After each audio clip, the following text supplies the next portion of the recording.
Evening বন্ধুরা, আমার আরেকটা ব্লগে তোমাদের সবাইকে স্বাগত। অনেকদিন পরে একটা ব্লগ আসছে। মাঝখানে একটুখানি প্রবলেমে ছিলাম, একটু বাইরেও যেতে হয়েছিল, যাই হোক ওটা আলাদা ব্যাপার। তো পুরো শীতকালটা কোনো রকম পিকনিক কিছু করা হয়নি, পুরো বোর হয়ে গেছি, কাজ করতে করতে পরেশান হয়ে গেছি একদম। আজকে একটুখানি কাজের মধ্যে এখানে বিরতি পেয়েছি একটা সানডেতে, এখানে আছি। তো সেই বিরতিতে এখন কেউ পিকনিকও করছি, কিছু এরকম অ্যারেঞ্জ হয়নি, তো আমি নিজেই এসেছি, নিজে একটা ট্রিট দেবো। কোথায় এসছি আজকে? বেনাপুর বিচ বলে সবাই। তো সামনে রূপনারায়ণ, আমি যেখানে দাঁড়িয়েছি এটা হচ্ছে বেনাপুর তট। আর ওই পেছন দিকে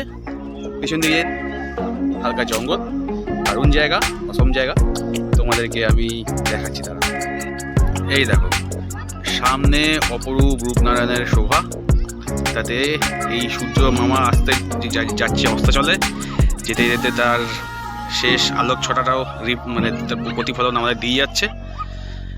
আর যেহেতু এখন জলের ভাটার সময়, ওই জন্য তট বলে, ঠিক বালির তট নয়, কিন্তু এখানে ওই একটা চর মতন পড়ে, সেটাকেই সবাই এনজয় করতে আসে আর কি। সুদূর বিস্তৃত ওদিক পর্যন্ত পুরো সেই তটরেখা হয়ে গেছে। আর যেহেতু এখন জল কম, সবাই এখানে বাচ্চারা স্নানের মজা নিচ্ছে, তাই সবাই এখানে পিকনিক করতে এসে এখানে সবাই স্নান করতে নেমে গেছে। আর এইখান থেকে ওই দূরে দেখা যাচ্ছে কোলাঘাটের দিকটা আর কি, ওই দূরে ওই সাইডে কোলাঘাটের দিকে দেখতে পাওয়া যাচ্ছে।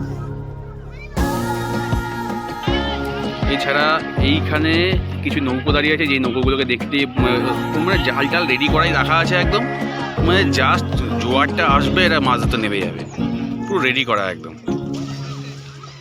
আর এইখানকার সেরকম মানে ট্যুরিস্ট স্পট হিসেবে তো এই জায়গাটা সেরকম একটা খুব যে ফেমাস তা নয়, তবে ওই নদীর পাড়ে সবাই পিকনিক করতে আসে, তো আমিও সেরকমই এসেছি একটু চেঞ্জে। আজকে সকালে বেরোয়নি, বিকালের দিকে বেরিয়েছি, একটু ঘুরে যাচ্ছি। সামনে একটু ছুটি নিয়ে কোথাও একটু ঘুরে আসার ইচ্ছা আছে, আর আমি গেলে তো অবশ্যই তোমাদেরকে দেখাবো। তো এই একটা ছোটো ব্লগ ছিল, তো তোমরা সঙ্গে থাকো, দেখতে থাকো ট্রিপ ট্রাভেল অ্যান্ড মোর। জানি অনেক দিন পর ব্লগ আসছে, একটু বিজি হয়ে গেছিলাম, তো এরপরে আশা করছি ব্যাক টু ব্যাক ব্লগ দিতে পারবো। তো ততক্ষণ স্টে টিউন, দেখতে থাকো ট্রিপ ট্রাভেল অ্যান্ড মোর।